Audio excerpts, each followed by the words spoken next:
As dialogue continues between Iran and the 5 permanent members of the UN Security Council plus Germany, a group of U.S. senators is threatening to push for more anti-Iran sanctions.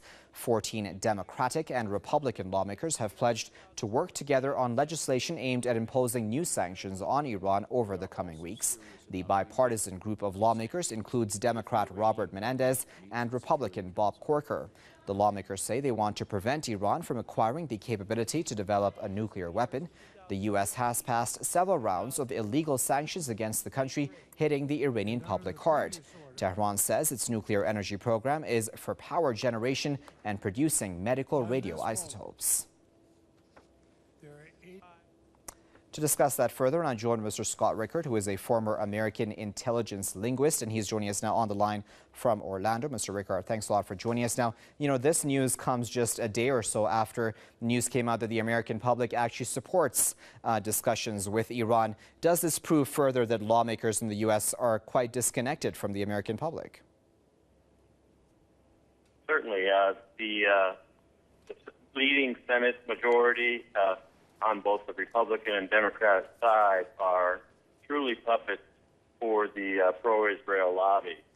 They are already putting in place a proposed bill to deny any enrichment to Iran, and if there is any enrichment continuing, they're going to implement sanctions. Now, these sanctions have been going on for quite some time. Over $150 billion have been lost in revenue for Iran in banking and oil sectors.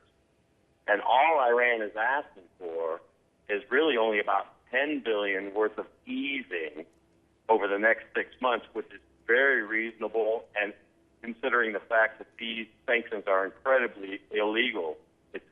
In my opinion, it's economic warfare.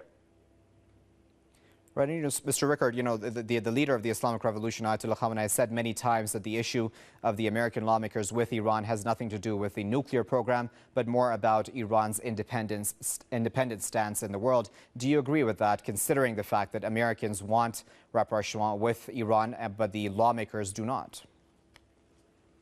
Oh, absolutely. This has everything to do with the sovereignty of Iran. It goes back more than a century, whereby the West has been imposing its authority and imperialist ways against Iran. So you have, the empire has not given up on trying to really take over the resources of a sovereign nation.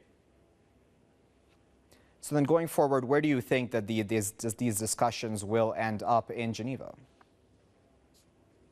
Well, I'm hopeful that the Geneva discussions will come out positive. Certainly, Iran has put forth its best effort and been extremely patient with the West, and the really stacked E5+1 group that they're up against.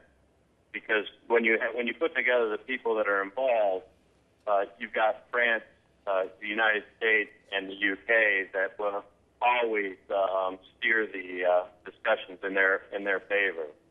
So unfortunately, until either the UK, France, the US actually comes to their senses, it may be another stalemate. I'm hopeful that it won't happen, but unfortunately, it's very possible that it will. All right, fair enough. Well, we'll leave it there for now, but of course, we do appreciate your insight. That was Mr. Scott Rickard speaking to us live from Orlando.